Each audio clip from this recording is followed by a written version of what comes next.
నేను గతంలో ధనిరామ్ మిట్టల్ అనే ఒక దొంగ గురించిన వీడియో చేశాను. ధనిరామ్ మిట్టల్ ఒక చిల్లర దొంగ. చిన్న చిన్న దొంగతనాలు అవి చేసుకుంటూ ఉండేవాడు. ఈ క్రమంలో పోలీసులకు పట్టుబడడం, జైలుకు వెళ్ళడం, బెయిల్ మీద బయటికి రావడం, మళ్ళీ దొంగతనాలు చేస్తూ పోలీసులకు పట్టుబడడం, జైలుకు వెళ్ళడం, ఇలా జరుగుతూ ఉండేది. ఈ క్రమంలో ధనిరామ్ మిట్టల్ ఎన్నోసార్లు కోర్టు కూడా హాజరవుతూ ఉండేవాడు. ఎందుకంటే పోలీసులు దొంగను పట్టుకున్న తర్వాత కోర్టులో హాజరుపరచాలి కదా.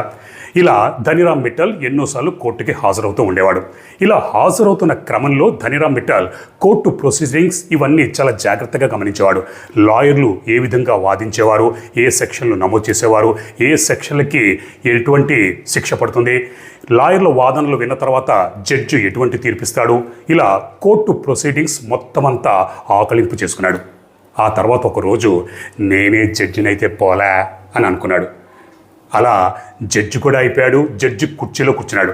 జడ్జి ఎలా అయ్యాడనే కదా మీ డౌట్.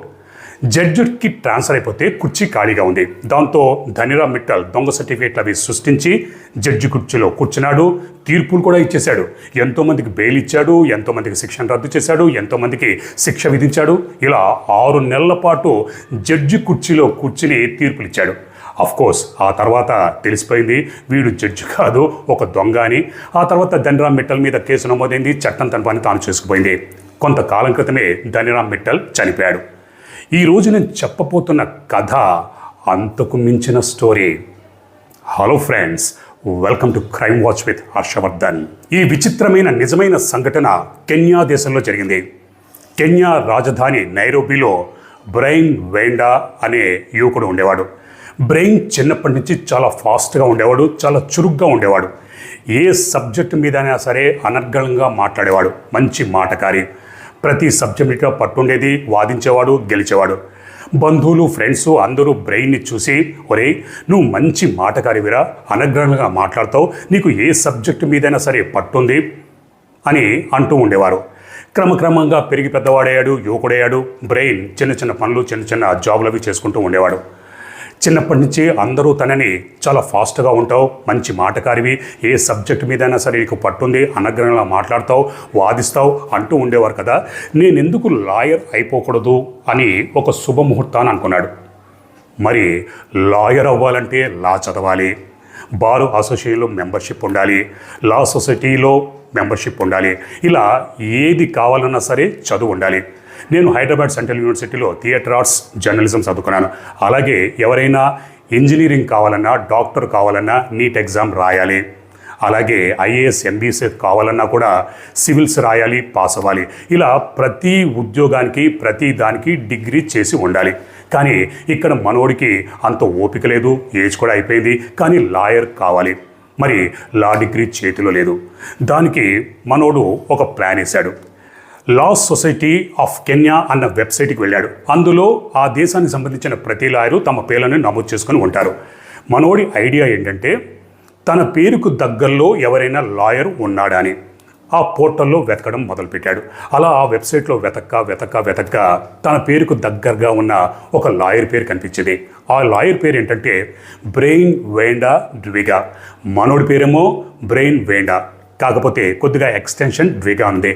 సరే, తన పేరుకు దగ్గరలో ఉంది కదా, ఇది సరిపోతుంది అనుకుని ఆ బ్రెయిన్ వేండా డ్విగా అన్న లాయర్ వెబ్సైట్లోకి వెళ్ళాడు. అతని అకౌంట్లోకి వెళ్ళి దాన్ని హ్యాక్ చేశాడు. హ్యాక్ చేసిన తర్వాత అతడి ఫోటోని తీసేసి తన ఫోటో పెట్టాడు, తన మొబైల్ నెంబర్ పెట్టాడు, తన ఈమెయిల్ అడ్రస్ పెట్టాడు. అలాగే ఏ కేసులకి లాయర్లు ఎంతెంత ఫీజు తీసుకుంటారో అన్నది తెలుసుకొని కొద్దిగా తక్కువగా తన ఫీజును కూడా ఆ వెబ్సైట్లో పెట్టాడు. అంటే ఒక విధంగా ఒరిజినల్ పేరుతో ఫేక్ లాయర్ అయిపోయాడు. మరి ఫేక్ లాయర్ అయితే అయిపోయాడు, ఇప్పుడు కేసులు పట్టుకోవాలి, కోర్టుల్లో వాదించాలి. దానికి మనోడు ఏం చేశాడంటే హైకోర్టుకు వెళ్ళాడు. అక్కడ రెక్కీ నిర్వహించాడు. లాయర్లు ఏ టైంకి వస్తారు, ఎప్పుడు వస్తారు, ఎలా వస్తారు, ఎక్కడ కూర్చుంటారు, ఎలా కూర్చుంటారు, కోర్టులో కేసులు ఎలా వాదిస్తారు, ఇదంతా ప్రతిరోజు ఒక సామాన్య క్లయింట్ లాగా వెళ్ళి రెక్కీ నిర్వహించి అంతా పరిశీలించాడు. లాయర్లు వాదించిన తర్వాత జడ్జి ఏ విధంగా తీర్పిస్తాడు, ఇదంతా మొత్తం రెక్కీ నిర్వహించి ఆ తర్వాత నెమ్మదిగా వేరే లాయర్లతో ఫ్రెండ్షిప్ కూడా చేసుకోవడం మొదలుపెట్టారు. తన పేరుని బ్రెయిన్ వేండా డ్విగాగా పరిచయం చేస్తున్నాడు. ఎందుకంటే బ్రెయిన్ వేండా డ్విగా అన్న పేరు మీద ఒరిజినల్ లాయర్ ఉన్నాడు.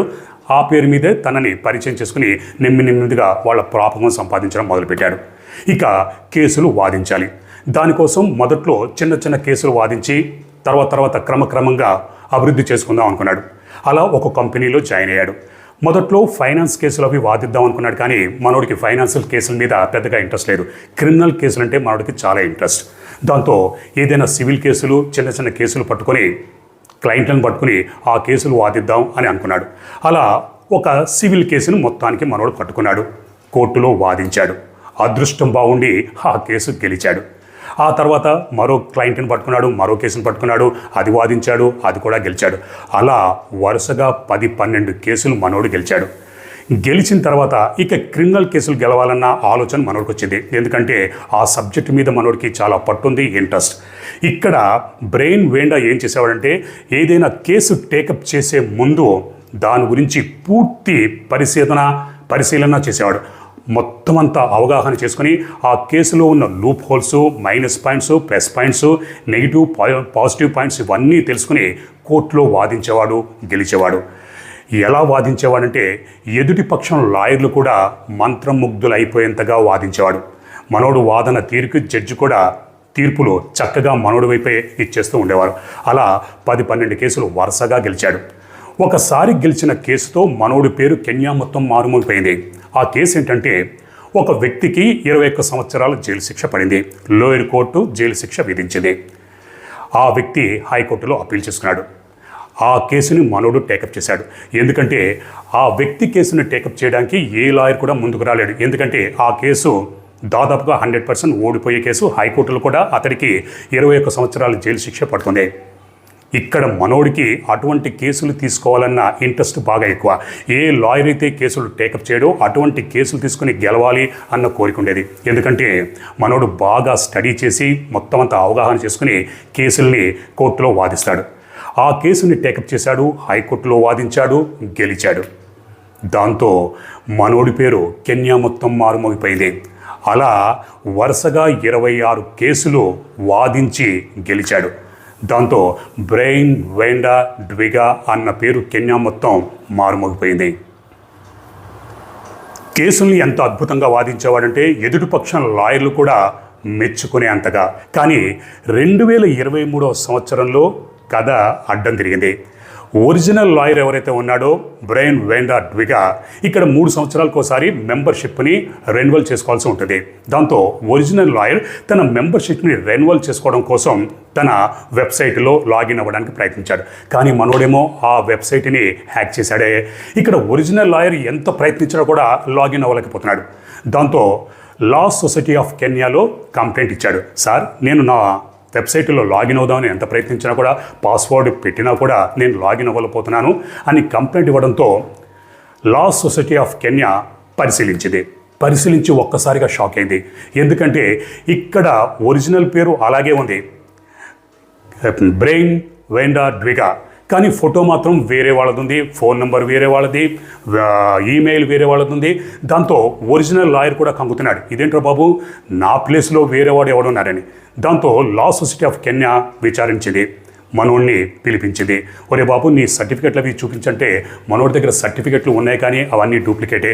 ఎందుకంటే ఒరిజినల్ సర్టిఫికెట్ మీద జడ్జి గారి సంతకము ప్లస్ స్టాంప్ ముద్ర ఉంటుంది, కానీ మనోడి సర్టిఫికెట్లు అవేమీ లేవు. దాంతో మనోడి బండారం మొత్తం బయటపడింది. ఇప్పుడు లా సొసైటీ ఆఫ్ కెన్యా డైలమాలో పడింది. ఇప్పుడు వీడిని ఏం చేయాలి? అరెస్ట్ చేయాలా? ఎందుకంటే అంతకుముందే 26 కేసులు మొత్తం వాదించాడు, గెలిచాడు. ఇతడి పేరు కెన్యా మొత్తం అంతా మారుమోగిపోయింది. మరి అటువంటిది ఆ కేసుల్ని గెలిచాడు, కానీ ఫేక్ లాయరు. మరి గెలిచిన కేసుల్ని, ఆ కేసులన్నింటినీ ఏం చేయాలి? ఇలా డైలమాలో పడింది. దాంతో మొత్తానికి లా సొసైటీ ఆఫ్ కెన్యా మనోడి మీద కేసులది నమోదు చేసింది, కోర్టులో ప్రవేశపెట్టింది. ఏ కోర్టులోనైతే క్లయింట్స్ తరపున కేసులు వాదించి గెలిచాడో అదే హైకోర్టులో ఒక ముద్దాయిగా నిలబడ్డాడు. జడ్జు మనోడిని చూసి ఒక్కసారిగా ఆశ్చర్యపోయాడు. ఇదేంటి, ఇంతకుముందే ఎన్నో కేసులు వాదించాడు, అద్భుతంగా వాదించాడు, ఆ వాదనలు అవన్నీ చూసే కదా నేను తీర్పులు ఇచ్చాను, ఎందుకు ఇతన్ని కోర్టులో ప్రవేశపెట్టారని అడిగితే, సార్, వీడు ఒక ఫేక్ లాయరు, ఇప్పటిదాకా గెలిచిన కేసులన్నీ తన ఫేక్ వాదనతో, అంటే ఫేక్ లాయరు గెలిచాడు, మరి ఒక ఫేక్ లాయర్ అయ్యుండి ఇటువంటి వాదనలు చేయడం కరెక్ట్ కాదు కదా అని ఇతని మీద కేసులు నమోదు చేసి మేము కోర్టులో ప్రవేశపెట్టామని చెప్పేసరికి జడ్జి కూడా దిగ్భ్రాంతికి షాక్కి గురాడు.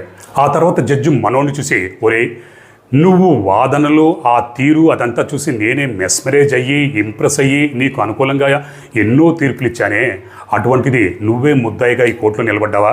సరే కానీ మరి నీ తరఫున ఎవరు వాదిస్తున్నారు, ఎవరిని లాయర్గా పెట్టుకున్నావు అంటే మనోడు నవ్వి, సార్ నేనే ఎంతోమంది క్లయింట్స్ తరఫున ఇదే కోర్టులో వాదించి గెలిచాను, అటువంటిది నా తరఫున వాదించడానికి ఏ లాయర్ ముందుకు వస్తాడు సార్, అందుకే నా కేసు నేనే వాదించుకుంటానని అన్నాడు. దానికి జడ్జి ఓకే అన్నాడు. ఎందుకంటే కెన్యా దేశంలో అక్కడున్న చట్టాల ప్రకారం ఎవరి కేసు వాళ్ళు వాదించుకునే వెసులుబాటు ఉంది. అటువంటిది మన దేశంలో కూడా ఉంటే బాగుండేది, ఎవరి కేసు వాడు అని వాదించుకునేవాడు. సరే జడ్జి ఒప్పుకున్నాడు. దాంతో బ్రెయిన్ వేండా తన కేసును తానే వాదించుకోవడం మొదలుపెట్టాడు. ఈ వార్త కెన్యా మొత్తం వైరల్ అయింది. కెన్యాలో ఉన్న మెజారిటీ పీపుల్ మనోడికి మద్దతుగా సపోర్ట్గా నిలబడ్డారు. సర్టిఫికెట్ లేకపోతే ఏంటి, మనోడు ఎంతో అద్భుతంగా వాదిస్తాడు, ఎన్నో కేసులు గెలిచాడు, గెలిచిన కేసులన్నీ న్యాయానికి దగ్గరగా ఉన్నవే, అందరికీ న్యాయం చేయడం కోసమే కేసులు వాదించాడు, అందరికీ మంచి చేశాడు, అటువంటి వాడికి సర్టిఫికెట్ లేకపోతే ఏంటి, శిక్షించడానికి వీల్లేదు అని మనోడికి ఎంతోమంది సపోర్ట్గా నిలబడ్డారు. అక్కడున్న సోషల్ మీడియాలో 2 వర్గాలుగా విడిపోయి వాదనలు అవి చేసుకున్నారు. సరే ఇక్కడ బ్రెయిన్ వేండా అన్న ఈ నకిలీ లాయర్ తన కేసును తానే వాదించుకోవడం మొదలుపెట్టాడు. 2023లో అరెస్ట్ అయ్యాడు, జైలుకు వెళ్ళాడు. ఆ తర్వాత తన కేసును తానే వాదించుకుని బెయిల్ కూడా తెచ్చుకున్నాడు. ఆ తర్వాత మళ్ళీ తన కేసును తానే వాదించుకొని తన కేసులో నుంచి బయట కూడా పడి నిర్దోషిగా కోర్టు నుంచి విడుదలయ్యాడు. ఈ కేసు కెన్యాలోనే కాకుండా ప్రపంచవ్యాప్తంగా చర్చనీయాంశమైంది. ఎందుకంటే ఒక మనిషికి డిగ్రీ సర్టిఫికేట్ లేకపోయినా తెలివి ఉంటే చాలు అన్న వాదన మొదలైంది. ఎందుకంటే మనోడికి డిగ్రీ సర్టిఫికేట్ లేకపోయినా కోర్టులో అద్భుతంగా వాదించి 26 కేసులు నాన్ స్టాప్గా నాకౌట్ టైపులో గెలిచాడు. కానీ సర్టిఫికేట్ అన్నదే లేదు. మరి సర్టిఫికేట్ లేకపోతే మనిషికి తెలివి ఉంటే చాలా అన్న వాదన కూడా ప్రపంచవ్యాప్తంగా మొదలైంది. మన దేశంలో కూడా ఎంతోమందికి చదువు లేకపోయినా అత్యున్నతమైన స్థానాల్లో ఉన్నవాళ్ళు ఎంతోమంది ఉన్నారు. ఉదాహరణకి సచిన్ టెండూల్కర్ 10వ క్లాస్ వరకే చదువుకున్నాడు, కానీ క్రికెట్లో ఒక దిగ్గజం, భారతరత్న అవార్డు అందుకున్నాడు, ఎన్నో అవార్డులు రివార్డులు ఉన్నాయి. ఇలా ఎంతోమంది పెద్దగా చదువుకోకపోయినా వాళ్ళ రంగాల్లో అత్యున్నతమైన స్థానాల్లో నిలబడ్డ వాళ్ళు ఎంతోమంది ఉన్నారు.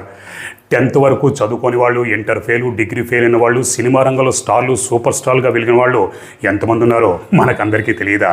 అలాగే పెద్దగా చదువుకోకపోయినా 10th క్లాస్ వరకే చదువుకున్నా కూడా ఎమ్మెల్యేలు, మంత్రులు, ఉప ముఖ్యమంత్రులు, ఇంకా ఏ స్థానాలకు వెళ్ళిన వాళ్ళు ఉన్నారో మనకు తెలియదా ఏంటి?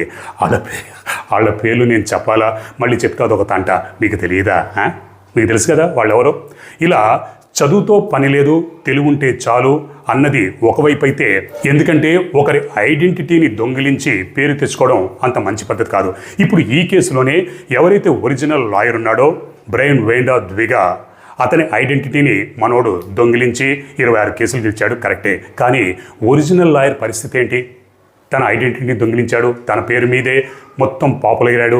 ఇప్పుడు తన పేరును వాడుకొని తనకి తీవ్రమైన నష్టాన్ని కలిగించాడు. కాబట్టి అతడికి కూడా ఎంతో నష్టం జరిగింది. కాబట్టి తెలివి ఉంటే సరిపోదు, దానికి తగ్గట్టుగానే చదువు ఉండాలి. చదువు తెలివి 2 ఉంటే ఇక ఆ వ్యక్తిని ఎవరూ ఆపలేరు.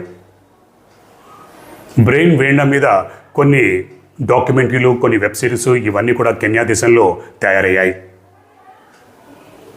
ఏది ఏమైనా ఒక వ్యక్తికి లా సర్టిఫికేట్లు, డిగ్రీలు ఇవేమీ లేకపోయినా సరే 26 కేసులు తన వాగ్దాటితో వాదించి గెలవడం మాత్రం నిజంగా అభినందించక విషయమే. అయినప్పటికీ చదువు మాత్రం కంపల్సరీగా ఉండాలి. ఒరిజినల్ డిగ్రీ సర్టిఫికేట్లు ఇవన్నీ ఉండి తెలివి ఉంటే ఇక అతడికి తిరిగి ఉండదు. మరి మీరేమంటారు? మీ అభిప్రాయాన్ని కామెంట్స్లో నాకు తెలియజేయండి. మరో నిజమైన క్రైమ్ స్టోరీతో నేను మళ్ళీ మీ ముందుంటాను. అప్పటిదాకా మీరు, మీ కుటుంబ సభ్యులు క్షేమంగా, సురక్షితంగా, అప్రమత్తంగా ఉండాలని కోరుకుంటూ మీ హర్షవర్ధన్.